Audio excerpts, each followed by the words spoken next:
Bismillahirrahmanirrahim. Assalamualaikum warahmatullahi wabarakatuh. Perkenalkan, nama saya Muhammad Hidayat, NIM J1A119012 dari jurusan Teknologi Hasil Pertanian, Fakultas Pertanian, Universitas Jambi. Baik, kali ini saya akan membahas tentang vitamin dan mineral. Adapun vitamin yang saya jelaskan yaitu vitamin K dan mineral yaitu mineral kalium. Vitamin K. Vitamin K adalah memiliki peranan penting dalam proses pembekuan darah serta memelihara kesehatan tulang. Kekurangan vitamin K bisa meningkatkan resiko pendarahan dan patah tulang. Untuk pengertian kalium adalah suatu unsur kimia non-tabel periodik yang memiliki lambang K dan memiliki nomor atom 19. Selanjutnya adalah nama-nama vitamin K dan kalium. Vitamin K memiliki nama biokimia yaitu phyllocyanona dan kalium memiliki nama ilmiah potasa.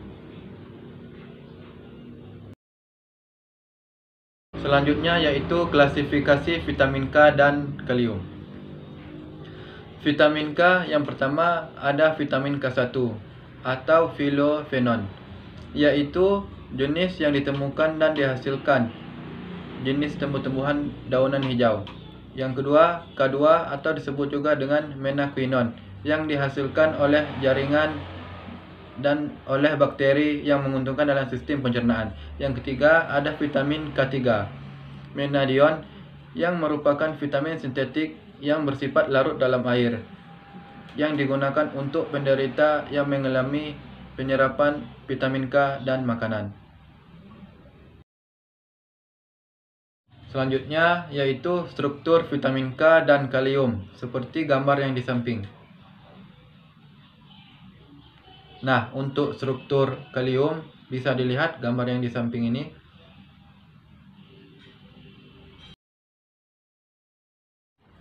Baik, selanjutnya saya akan menjelaskan tentang sumber-sumber vitamin K dan kalium. Vitamin K biasanya didapatkan pada sayur-sayuran hijau, seperti bayam, kale, brokoli, hingga bokcow. Bisa memenuhi vitamin K seseorang. Yang kedua ada sayuran-sayuran lainnya. Tak hanya sayuran hijau, ada banyak pilihan sayuran lainnya yang bisa menjadi sumber vitamin K, sebut saja asparagus, okta, atau kol. Yang apabila kita konsumsi bisa dengan cara dikukus atau ditumis atau bisa jadikan dengan isian salad. Yang ketiga yaitu pada buah-buahan. Buah-buahan memang bukan sumber vitamin K yang utama, namun beberapa diantaranya bisa menjadi pilihan, sebut saja blueberry, anggur, dan apel, yang bisa dijadikan pilihan cemilan sehat. Yang keempat ada kacang-kacangan.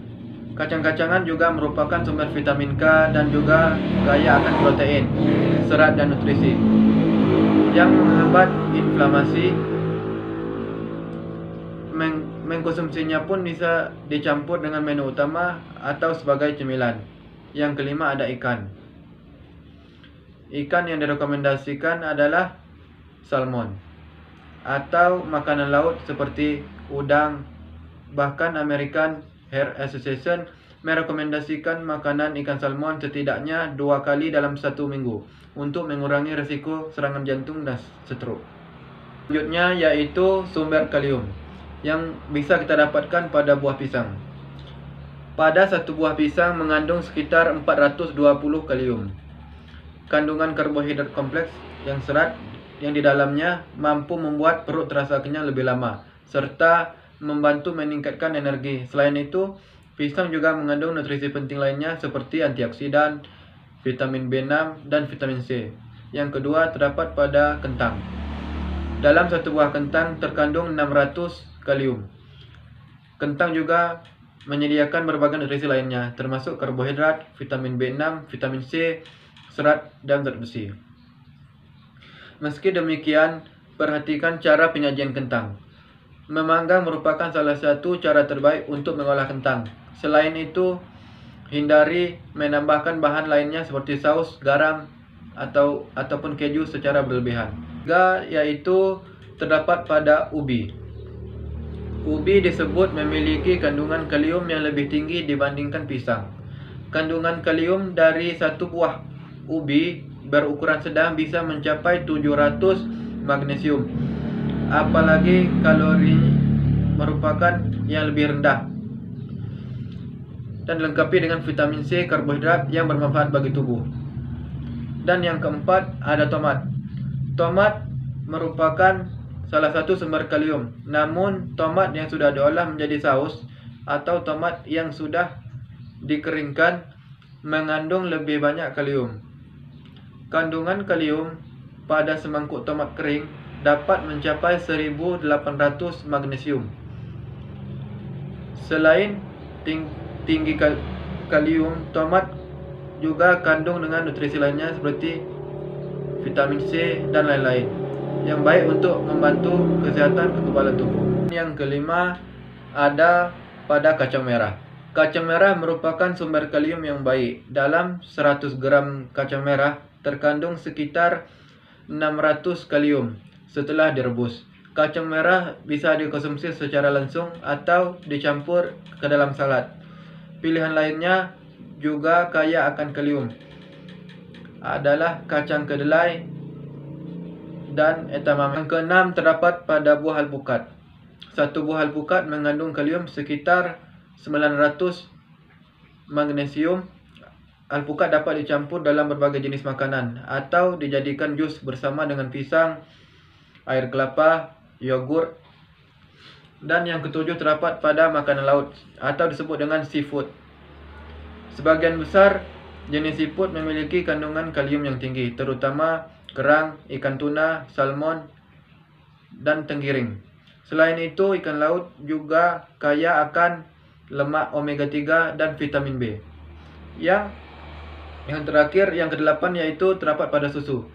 Satu gelas susu mengandung segelas 150 magnesium kalium, sementara susu bebas lemak bisa mencapai 400 kalium. Semakin tinggi kandungan lemak dalam susu, kandungan kaliumnya akan semakin rendah. Selanjutnya yaitu sifat-sifat vitamin K dan kalium. Sifat kimia vitamin K yang terdapat di alam larut dalam lemak. Namun beberapa preparat sintetis larut dalam air 2-metil 1,4 nafraphenol yang disebut juga dengan menadion adalah suatu produk sintesis vitamin K yang bersifat lebih aktif dibanding dengan vitamin K. Selanjutnya yaitu sifat fisik. Sifat fisik vitamin K yang pertama tidak rusak oleh pemanasan, yang kedua tidak larut atau hilang oleh pemasakan, yang ketiga tidak stabil dalam suasana alkalin atau adanya asid. Selanjutnya yaitu sifat-sifat kimia kalium. Atom kalium neutron memiliki 19 elektron. Satu lebih banyak daripada konfigurasi gas mulia argon yang sangat stabil. Oleh karena itu, dalam energi asosiasi pertamanya yang serendah 418,8 mol, atom kalium lebih cenderung kehilangan elektron terakhir sehingga bermuatan positif yang dapat satu elektron positif diperoleh dengan muatan negatif. Proses ini membutuhkan sangat sedikit energi agar kalium mudah teroksidasi oleh oksigen atmosfer.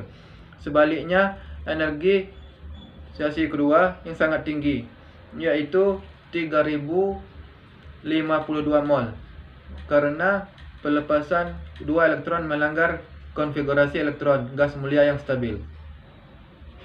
Oleh karenanya, kalium tidak mudah terbentuk senyawa dalam keadaan senyawa oksidasi tambah 2 atau lebih tinggi.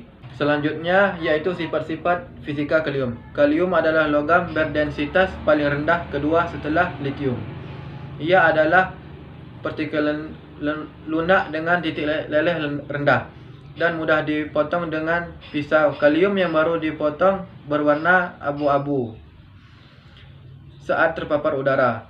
Dalam uji nyala api, kalium dan senyawanya memancarkan warna ungu dengan panjang gelombang puncak emisi 766,5 nanometer. Selanjutnya yaitu manfaat vitamin K dan kalium. Yang pertama, manfaat vitamin K adalah membantu proses pembekuan darah. Vitamin K1 dan vitamin K2, keduanya ikut andil dalam proses pembekuan darah dengan menonaktifkan agen-agen seperti protogen dan inkubator koagulasi. Penelitian terdahulu yang dilakukan oleh Leon dan rekan-rekannya menunjukkan bahwa peran vitamin K2 mungkin lebih besar dibanding dengan K1 dalam mempercepat pembekuan darah. Yang kedua, menjaga fungsi dan kesehatan jantung. Peran penting vitamin K1 selanjutnya adalah membentuk protein osteor yang membantu penyerapan kalsium fosfat ke dalam tulang. Protein ini bersama dengan vitamin K yang kemudian berperan dalam pertumbuhan tulang. Fungsi lain dari vitamin K2 dan vitamin K1 adalah mengurangi gejala osteoporosis dan meredakan memar. Yang ketiga, mencegah dan mengobati gangguan defisiensi vitamin K. Vitamin K1 dalam bentuk suplemen biasanya digunakan untuk pengobatan dan pencegahan gangguan pencernaan kesehatan akibat kekurangannya vitamin K. Definisi vitamin K umumnya terjadi pada bayi baru lahir dan bayi ASI eksklusif, karena usus bayi belum bisa memproduksinya dan kandungannya dalam ASI juga sedikit. Asupan vitamin K yang dapat disimpan oleh organ hati menjadi terbatas. Kondisi defisiensi ini bisa dicegah dengan pemberian vitamin K segera setelah bayi lahir. Selanjutnya yaitu manfaat dari kalium. Yang pertama, menjaga kesehatan jantung. Kebutuhan kalium yang terpenuhan bisa mencegah beberapa penyakit kepada pembuluh darah seperti jantung, stroke, dan tekanan darah tinggi. Yang kedua, memelihara fungsi darah. Kerja jantung sangat kerja erat dengan fungsi saraf yang dikirimkan otak seluruh tubuh. Jika kalium dalam darah berkurang, kemampuan otak dalam menghasilkan inti saraf akan mengalami masalah. Akibatnya, jantung tidak bisa bekerja secara maksimal. Kekurangan kalium jangka panjang juga bisa memicu gangguan saraf dan otak seperti mudah lupa, kelemahan otot, dan sering kesemutan. Yang ketiga adalah menjaga kesehatan tulang. Salah satu peran kalium yang juga sangat penting adalah menjaga kesehatan tulang agar tidak keropos dan tidak mudah patah. Kalium bekerja maksimal agar kalsium tidak terbuang bersama urin. Selain itu, kalium juga bermanfaat dalam peningkatan penyerapan kalsium agar kepadatan tulang bisa tetap terjaga. Nah, yang keempat, mencegah kram otot. Kram otot merupakan salah satu kondisi yang disebabkan oleh tubuh kekurangan kalium. Munculnya kram otot ditandai dengan kontraksi otot yang secara tiba-tiba dan tidak terkendali. Untuk mencegah kram otot, asupan kalium yang cepat sangat diperlukan karena mineral tersebut membantu menyampaikan sinyal ke otak. Kontraksi otot yang tiba-tiba bisa terhenti. Selanjutnya yaitu efek-efek samping dari vitamin K dan kalium. Vitamin K memiliki efek samping. Yang pertama, mudah berkeringat, gangguan indera pengecap, bibir membiru, sesak napas, kulit dan putih mata menguning. Untuk efek samping kalium, yang pertama, perut kembung, nyeri perut, mual, muntah, diare, dan nyeri menelan. Terima kasih. Itu yang dapat saya sampaikan. Lebih dan kurang saya mohon maaf. Wabillahi taufiq wal hidayah. Wassalamualaikum warahmatullahi wabarakatuh.